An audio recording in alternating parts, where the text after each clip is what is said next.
Close to the beach is St John's Tower, the only visible remains of the original parish church of Ayr, which can trace its roots back to the 13th century. The church is thought to have been demolished sometime after 1693. In the early 14th century, the Scottish Parliament met in St John's Church and proclaimed Robert the Bruce King of Scotland. Later, in the 17th century, Oliver Cromwell, who had established his garrison in the town, commandeered the church for a watchtower and storehouse.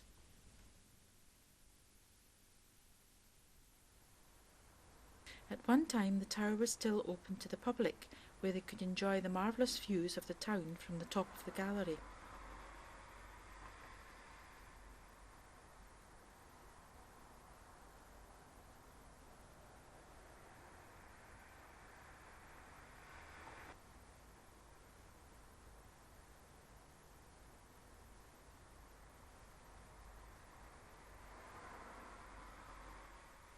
One local story is that in 1263 it was from this tower that King Haakon's Viking invasion fleet was spotted, an advanced warning given to the Scottish army, resulting in their famous victory at the Battle of Largs. Today it is no longer possible to go up the tower, and although a notice welcomes you to wander through the grounds, the gates remain firmly locked.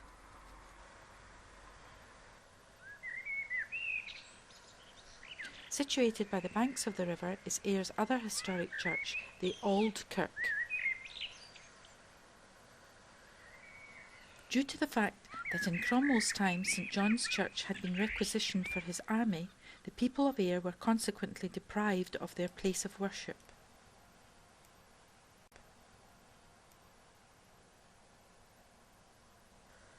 Cromwell, however, agreed to fund part of the cost of a new church, and so the Auld Kirk, as we know it today, came to be built in 1654.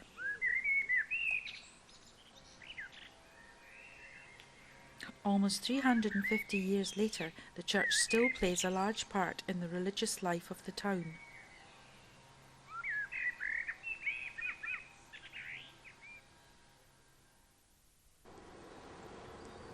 Close to the church is the Old Brig. It is thought to have been built around the middle of the 15th century. In 1904, the bridge was declared unsafe due to severe erosion of its foundations. Sir William Arrol, who was a distinguished bridge builder of the time, was consulted. He declared the bridge unsafe and said it should be demolished. Mr. Hall Blythe, a consultant engineer, was then consulted. He agreed preservation was impossible and proposed that the bridge be rebuilt. A further engineer, a Mr. Crothers, however, felt preservation was possible. After much debate, a public appeal for funds for preservation was launched, and by 1907 the target of £10,000 was achieved. Work was then commenced under the supervision of a Mr. W. S. Wilson, who had considerable experience of the type of work required. Thanks to his skill and the determination of those who fought to retain the bridge, you can still use the Old Brig to this day.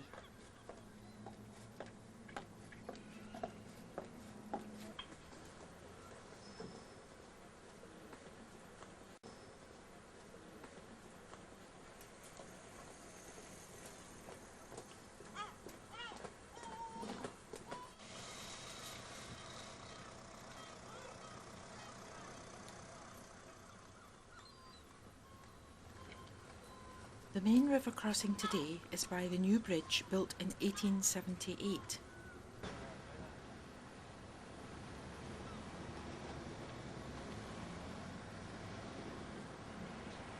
"50 years ago, the scene was pretty similar.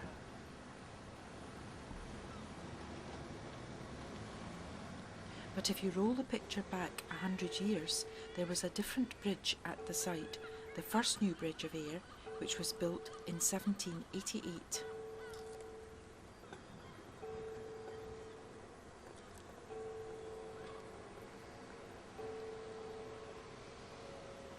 Some of the first new bridge still remains in the town today.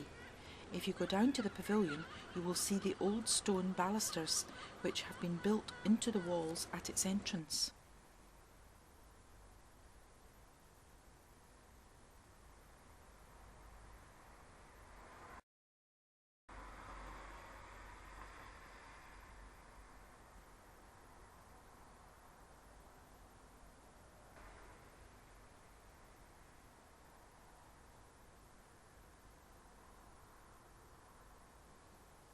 If you look carefully at the picture of the bridge, you can just make out two recesses over the buttresses nearest the ends of the bridge. In these recesses on each side of the bridge were 4 leaden statues of classical gods, Bacchus, Ceres, Pan and Mars. These were removed and stored for a while at Burns Monument, where they were photographed by Andrew Shearer sometime in the 1940s. Their whereabouts today is a mystery. Over the central buttresses were 4 stone panels depicting the seal of Ayr.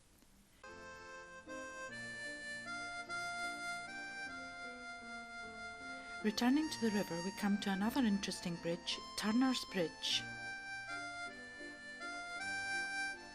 Mr. A.M. Turner, owner of the Ayr and Newton breweries, gifted this footbridge to the people of Ayr. It was opened in 1900.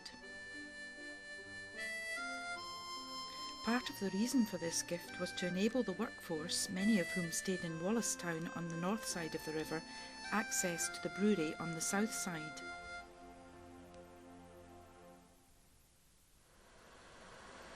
This picture was taken further upstream opposite the dam park in the 1940s. In the middle of the river you can see the salmon ladder, and beyond that on the far bank the huts of the army barracks that were there during the war years. After the war the area was used for fun fairs run by Cadonas, the well-known showground people. Today the remains of the salmon ladder are just visible. Where the army huts were is now part of Ayr College.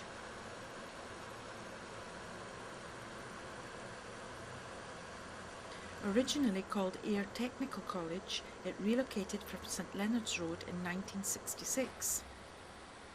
Today the college offers a wide variety of subjects including art and design, business studies, social sciences, engineering, computing, music technology, fashion and hospital studies.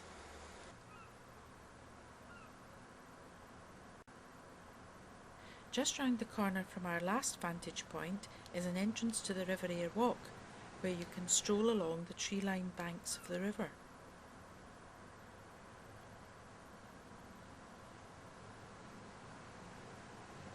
For generations of Ayr people, this has always been a popular spot, and it was a frequent venue for the Shearer family's Sunday afternoon walk. Eventually, the walk leads to Over Mills, where in this hand-tinted picture taken in the 1920s, you can see the original stepping stones across the river. Returning to the same spot in the 1940s, the scene is unchanged, but concrete blocks have replaced the stones. The large building is the Over Mill, which was one of the largest grain mills on the river. It closed after the war years and remained derelict, eventually being demolished in the 1960s.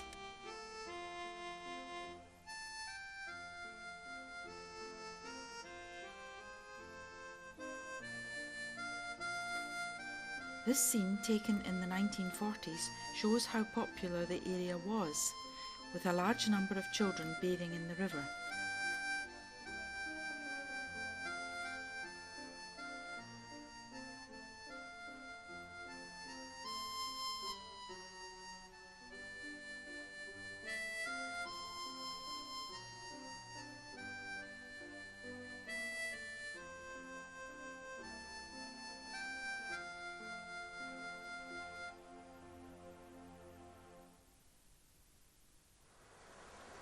Few bathe in the river today, and the area has become one of Ayr's best kept secrets.